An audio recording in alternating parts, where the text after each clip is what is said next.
Mesdames, Messieurs, bonjour et bienvenue pour ce premier numéro de 38.1, un magazine qui s'adresse tout d'abord à vous, les habitants des 38 communes de la province de Namur, une émission qui sera d'ailleurs diffusée sur l'ensemble des télévisions communautaires de notre région. Alors tous les 3 mois, nous nous retrouverons pour évoquer ensemble des faits d'actualité marquants, qu'ils soient politiques, économiques ou sociaux, sans oublier bien entendu tout l'aspect culturel de notre province de Namur. La culture, on va déjà la retrouver dès maintenant dans cette première séquence, puisque je vous le rappelle, nous fêtons cette année le centenaire de la mort d'un homme banni pendant de nombreuses années, un artiste qui a pourtant réussi à exporter son art bien au-delà de nos frontières. Bref, un peintre surprenant. C'est notre première séquence, notre séquence projecteur.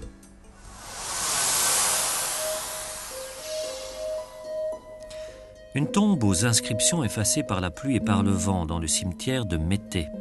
Ici repose l'un des grands artistes du 19e siècle, Félicien Rops. Félicien Rops est né à Namur en 1833. Namur le voit grandir. Aux études traditionnelles, le jeune Félicien préfère très vite le dessin et la peinture qu'il apprend à l'Académie des Beaux-Arts chez Ferdinand Marinus. Namur et ses environs resteront toujours fidèles au cœur de Rops, même après son départ pour Bruxelles, où il s'inscrit à l'université. Il revient à Namur pour se marier avec la fille d'un juge du tribunal. De cette union, avec Charlotte Paulet de Favaux, naîtront 2 enfants. La vie s'écoule alors entre Bruxelles et Tauzé, le manoir que sa femme a reçu en héritage.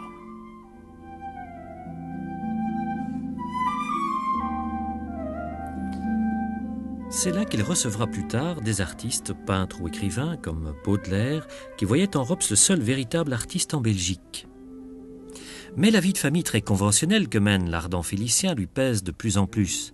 Son existence s'illumine lors de ses escapades à Anserem, au repos des artistes, où il peut s'adonner aux joies du canotage, son sport favori, et retrouver ses amis peintres ou écrivains. C'est là que Rops anime la bouillonnante colonie d'Anserem. Anserem sera toujours pour lui un lieu de villégiature, même après son installation définitive à Paris. La ville lumière où l'artiste connaîtra une période féconde jusqu'à la fin de sa vie en 1898.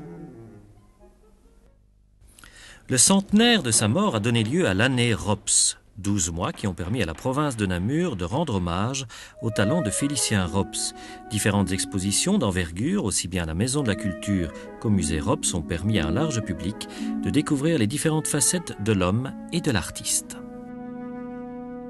C'est vrai que cette œuvre est captivante, est passionnante, est déroutante, donc on a toujours de nouvelles surprises et ce n'est pas un artiste avec lequel on a fait le tour au bout de 5 minutes. Donc on se dit que dans 20 ans, on aura encore des choses à découvrir.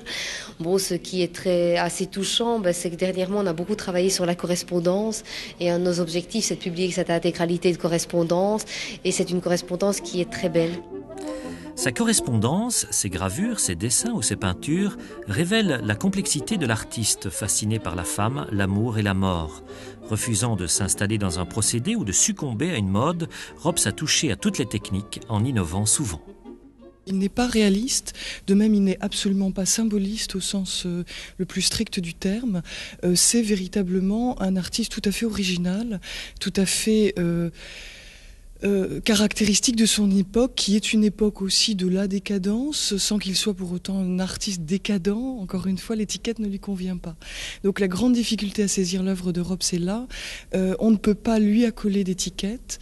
Et il faut le saisir précisément dans ce mouvement entre plusieurs mouvements littéraires et précurseur du surréalisme, oui peut-être, mais précisément parce qu'il est dans ce mouvement moderne de la fin du 19e siècle vers le 20e siècle. Rops a vécu les 15 dernières années de sa vie à Corbeil-Essonnes, dans la banlieue parisienne, son petit Paraclet comme il disait, une propriété appelée la Demi-Lune en surplomb de la Seine qui lui rappelle la Meuse namuroise. C'est là qu'il s'éteint le 23 août 1898, entouré de ses 2 compagnes, Léontine et Aurélie Duluc, de sa fille Claire et de quelques amis très proches. La municipalité de Corbeil-Essonnes a voulu s'associer à l'hommage rendu à notre concitoyen en organisant une exposition dans le cadre imposant de la Commanderie Saint-Jean. Les Français ont ainsi redécouvert un artiste un peu oublié, outre-Quiévrain. Notre travail a été de restituer la mémoire de cet artiste à sa ville. La mémoire qui demeurait un peu était sulfureuse, il était perçu comme un peintre sulfureux, et au fur et à mesure que nous sommes partis dans l'aventure du montage de cette exposition, nous avons découvert un peintre qui était un très grand peintre, d'un talent foisonnant, multiple, extraordinaire, et ça a été pour nous une aventure extraordinaire parce qu'au bout, on arrive à la découverte d'un peintre qui nous séduit. Après Paris, c'est à Québec qu'on pourra voir les œuvres de Félicien Rops, fin de l'année. Toujours dans le cadre de l'année Rops, des œuvres primées lors du concours international de gravure organisé par les amis du musée Rops sont exposées jusqu'au 24 janvier au musée Rops à Namur. Alors pour reparler encore un petit peu de cette année Rops, nous avons demandé aujourd'hui à Bernadette Bonnier de nous rejoindre. Je rappelle que vous êtes donc conservatrice du musée Rops. Est-ce qu'on peut déjà dresser un petit peu un bilan de l'année ? Oui, on peut en dresser un par le biais surtout de 3 publications qui sont sorties, de plusieurs expositions, 2 sur Namur, 1 à Bruxelles, 2 à Paris dans l'année 98. Dans cette année 99, nous aurons une exposition qui va se tenir à Hanovre début d'année et à Québec au mois de septembre de cette année. Alors il y a quelque chose quand même d'assez étonnant, c'est qu'il y a 15 ans on disait de Rops c'est un peintre pornographique. Aujourd'hui on dit tout simplement c'est un artiste. D'où vient à votre avis ce changement de mentalité du public ? Moi je crois que ça revient surtout d'une reconnaissance internationale de l'artiste ou les expositions qu'on a fait ces dernières années à l'étranger. Le fait qu'il a été aussi sollicité par des organisateurs d'expositions qui travaillaient sur le 19e siècle, le symbolisme dans des expos à Paris à l'autre, a fait qu'il s'est retrouvé, que son œuvre s'est retrouvée dans des revues d'art internationales que dans des livres d'art et qu'il est devenu une figure marquante du 19e. Et toujours pour être reconnu chez soi, je crois qu'il faut être reconnu à l'extérieur. Et c'est ainsi qu'on a pris conscience qu'à Namur, il y avait un réel artiste à découvrir. Alors on l'a vu dans le sujet, vous avez aussi le projet d'éditer un petit peu ces correspondances. Qu'est-ce que ça va permettre ? Est-ce qu'on va peut-être aller un peu plus profondément dans l'homme, je dirais ? Oui, c'est surtout dans l'homme qu'on va pouvoir approfondir le sujet. Cette correspondance nous met en contact avec un être humain qui a tous ses doutes, ses faiblesses, ses interrogations, son questionnement sur l'art, sur ce que sera le devenir de son art. Et en dehors de cette apparence qu'il se donnait d'être un personnage hautain, fier, ne travaillant que pour des cercles de gens qu'il aimait et qui étaient en communion d'esprit avec lui, ici on a ce personnage dans toute son humanité qui essaye d'être diffusé au public, qui se pose des questions sur son avenir artistique, et c'est l'être humain en totalité qui sera présenté dans cette correspondance. On aura l'occasion d'en reparler, j'espère. Maintenant on va se tourner, si vous le voulez bien, vers l'actualité de la province. C'est notre séquence provision. Le Fonds Thirionnais a une nouvelle fois récompensé les jeunes artistes de la province. Institué depuis 1995, ce fonds est destiné aux jeunes artistes désireux de perfectionner leur formation en dehors des filières scolaires traditionnelles. Une somme de 660 000 francs a été partagée entre les 6 lauréats, un chèque bienvenu pour les aider à concrétiser divers projets, comme par exemple celui d'une formation à l'étranger.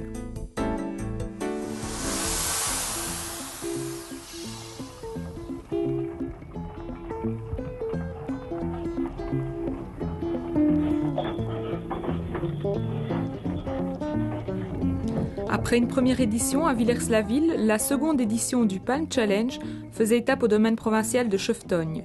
Cette compétition d'attelage rassemble les passionnés du cheval de trait. Les attelages se divisent en 3 catégories, à 1, 2 ou 4 chevaux. Pour départager les candidats, des épreuves de vitesse et de précision permettent d'établir un classement en temps et en points. Les compagnons du meilleur ami de l'homme viennent majoritairement de Hollande, mais les Wallons semblent eux aussi de plus en plus nombreux à se passionner pour cette discipline. L'Office de développement et de promotion de Houillet et le Centre dramatique en région rurale basé à Houillet ont soufflé ensemble leurs 10 bougies cette année. Pour ce faire, 15 jours de réjouissance étaient prévus en octobre. Des expositions, des manifestations musicales, théâtrales, sportives et économiques.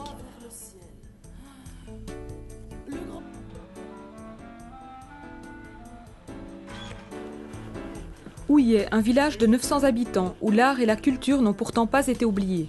Pour preuve, les artistes de Houillet se sont donné rendez-vous à la ferme d'Arrois avec d'autres artistes venus des 4 coins du monde. Du Burkina Faso, de France, d'Inde, d'Écosse, du Mali et de Suède.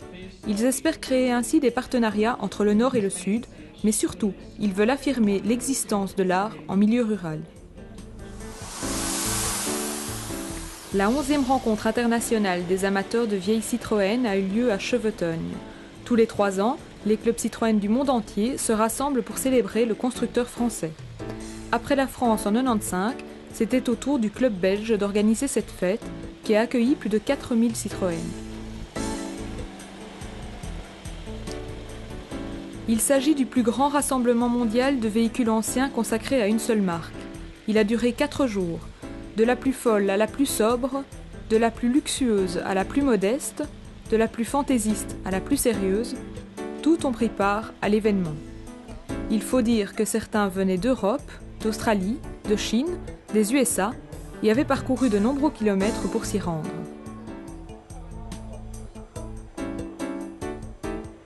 Les gens de Chevetogne avaient bien préparé leur parc pour accueillir les Citroën. Les Bouis, eux, s'en souviendront encore longtemps. Les conseillers provinciaux se sont mis au vert à Gèves. Après avoir parcouru un des plus beaux villages de Wallonie, Mosais, ils se sont rendus à l'école d'élevage et d'équitation de Gèves. Un établissement qui forme des professionnels dans le domaine équestre et qui est récemment rentré dans le giron provincial. Le gouvernement wallon vient d'approuver le programme d'investissement de la Société wallonne du logement. Quelques 3 milliards seront affectés à la création et à la restauration de 7800 logements. La province de Namur, elle, n'est pas oubliée de la région wallonne. Elle a obtenu un crédit de près de 300 millions pour mener à bien ses projets de création et de réhabilitation de logements. Par ce geste, la région wallonne veut soutenir la province dans ses efforts pour pallier au manque de logements décents en Wallonie. Le droit au logement, il commence par la relance de l'offre avec des agences immobilières sociales, avec la relance de l'offre dans le secteur du logement social, avec l'accès à la propriété, avec du logement spécifique pour les personnes âgées, les personnes handicapées, avec du logement d'insertion pour ceux qui n'ont pas de toit ou qui sont très mal logés, avec du logement moyen pour ceux qui ont un peu plus de possibilités, avec l'œuvre que nous avons entreprise au niveau des garnis, c'est-à-dire le permis de location qui sera, applicable à partir du 1er octobre prochain. Enfin, voilà, la politique du logement, c'est tout un ensemble de mesures et je pense que la province de Namur, en tout cas, elle s'inscrit clairement dans toute cette problématique de manière très positive. Le même jour avait lieu l'inauguration d'une nouvelle vitrine, rue du Collège à Namur. C'est là que vient de s'installer le service provincial du logement et des prêts. Ce service vous dira tout sur les aides provinciales, régionales et locales si vous désirez acheter ou louer un immeuble. Alors, avis aux amateurs. Si vous êtes une femme et que vous avez entre 50 et 69 ans, vous êtes concerné par le cancer du sein. La prévention est très importante dans ce domaine et qui dit prévention dit aussi dépistage. Si vous habitez l'arrondissement de Dinan, les médecins généralistes ont pensé à vous. Rassemblés au sein de l'Union des omnipraticiens de Dinan, en collaboration avec l'Institut provincial d'hygiène sociale de la province de Namur et le Centre de référence pour le dépistage du cancer du sein, ils lancent une action. Lors des consultations, ils proposeront une mammographie de dépistage à leurs patientes âgées de 50 à 69 ans. La patiente, elle, ne payera aucun supplément et seul le prix de la mammographie est à sa charge, dont une partie sera remboursée par sa mutuelle. Et puis si vous décidez demain de reprendre une activité physique, il est peut-être bon de passer les portes d'un des centres de médecine sportive que la province a ouvert il y a quelques années. C'est donc notre séquence profil.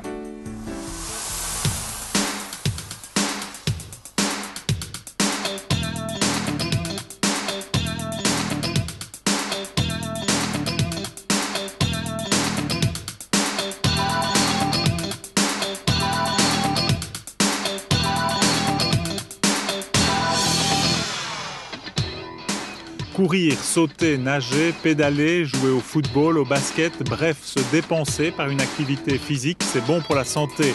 Mais il ne faut pas le faire sans compter, sans connaître ses limites, son potentiel, ses capacités.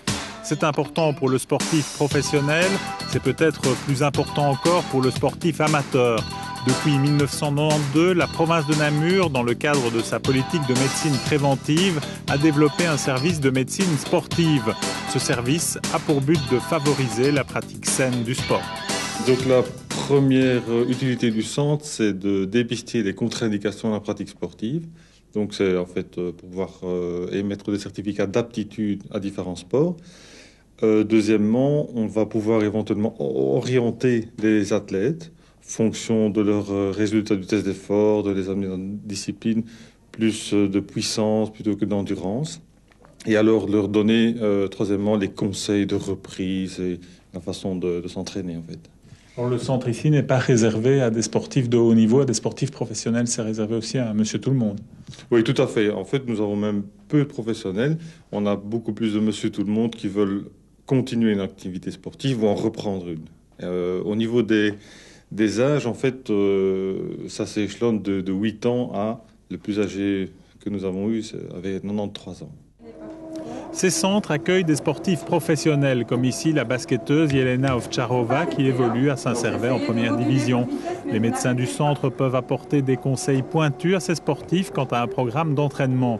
Ils peuvent aussi conseiller tous les sportifs évoluant dans les clubs de la province, des équipes premières aux équipes d'âge. Mais ils pourront surtout conseiller le simple amateur qui souhaite entretenir son capital santé par une pratique sportive régulière. Je pense que le plus important, ce serait pour ceux qui reprennent d'avoir une activité très progressive et essentiellement basée sur de l'endurance. C'est-à-dire pratiquer de la natation, du vélo, du jogging, en restant essentiellement à aisance respiratoire. Comme ça, c'est un garant qu'ils sont dans une bonne zone d'entraînement, sans forcer et sans pousser la machine trop loin. Le centre propose des examens très complets et très diversifiés. Sur ces images, c'est un test à l'effort réalisé sur bicyclette qui permet un contrôle cardiaque en relation avec la consommation d'oxygène. Cet autre appareillage permet, lui, de mesurer la fonction musculaire.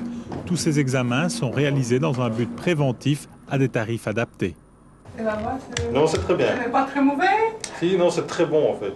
Il n'y a pas de signe de souffrance du cœur, il n'y a pas de trouble du rythme, c'est bien. C'est très bien. Sportive en bonne condition. Voilà. C'est une bonne nouvelle quand même. Voilà, tout n'est pas perdu. Si les nouvelles sont bonnes pour Jelena, votre santé aussi passera par le sport. C'est le premier conseil du médecin.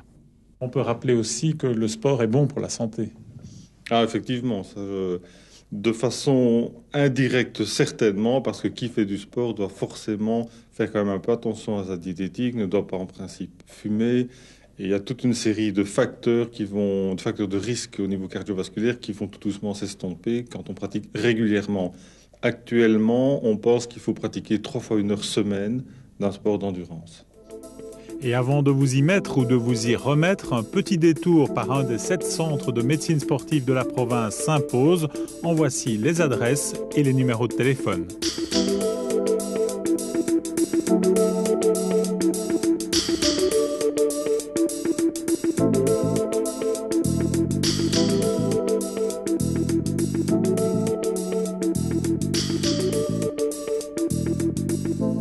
Eh bien, on vient de le voir dans la séquence, ces centres médicaux sont ouverts à tous.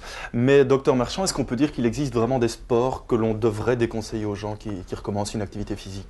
Mais de façon générale, on doit en fait éviter les sports pratiqués de façon peu régulière et demandant une intensité importante. Je pense au squash, au tennis de table, au tennis et éventuellement au VTT, s'il n'y a pas en intersaison une pratique régulière du cyclisme sur route. Et qu'est-ce que ça peut amener comme problème?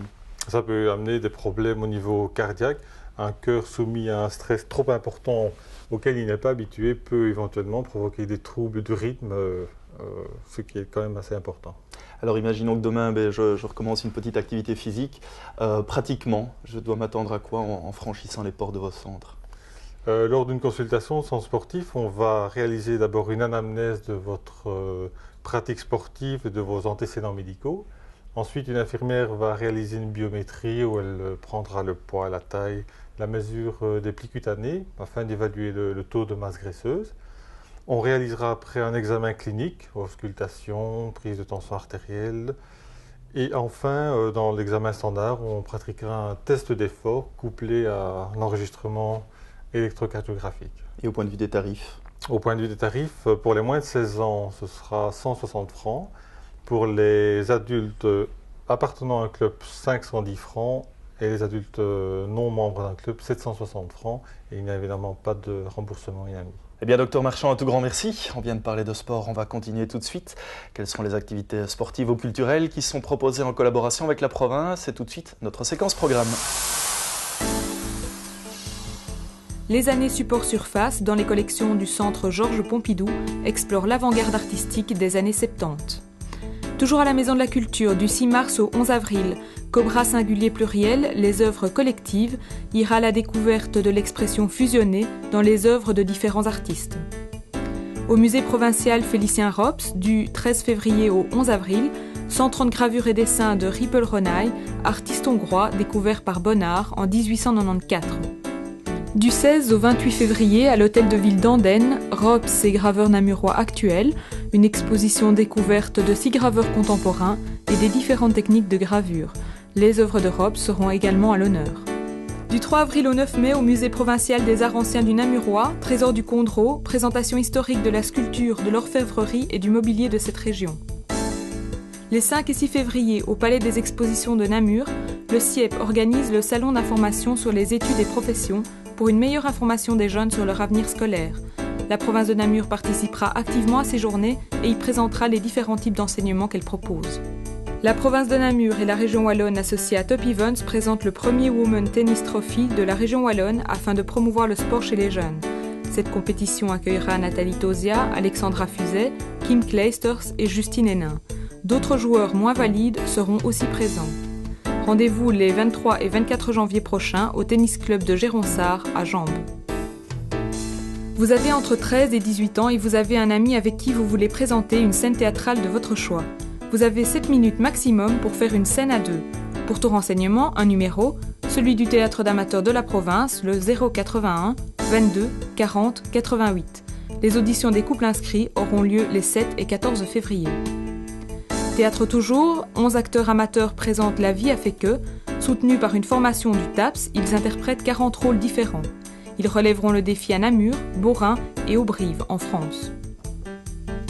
Chaque année depuis 1995, la province de Namur et le Fonds Thirionnais encouragent les jeunes artistes de 18 à 30 ans, domiciliés et résidant dans la province de Namur. Les lauréats auront la possibilité de poursuivre une formation adaptée à leurs besoins spécifiques, en Belgique ou à l'étranger. Date limite du dépôt des candidatures, le 31 mars. La Maison de la Culture de l'arrondissement de Dinan organise un concours de création de mobiles sonores avec la province pour le centre ludique d'éveil à la musique. Les modules, suspendus ou non, devront produire des sons par n'importe quel système, mécanique ou autre. L'inscription est gratuite, mais obligatoire avant le 5 février. Date limite de la réalisation des mobiles sonores, le 23 avril. Y en a qui jouent du piano debout, d'autres qui tapent sur des bambous. Y en a qui chantent comme des fous, et nous on fait de la musique avec tout.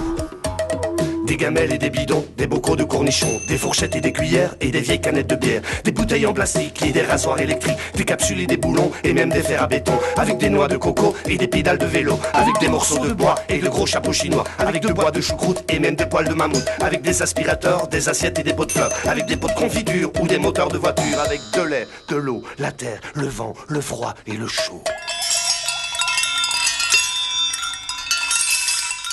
Eh bien voilà, nous sommes déjà arrivés au terme de cette émission. On se retrouve d'ici 3 mois pour un nouveau numéro de 38.1. D'ici là, portez-vous bien. À très bientôt. Au revoir.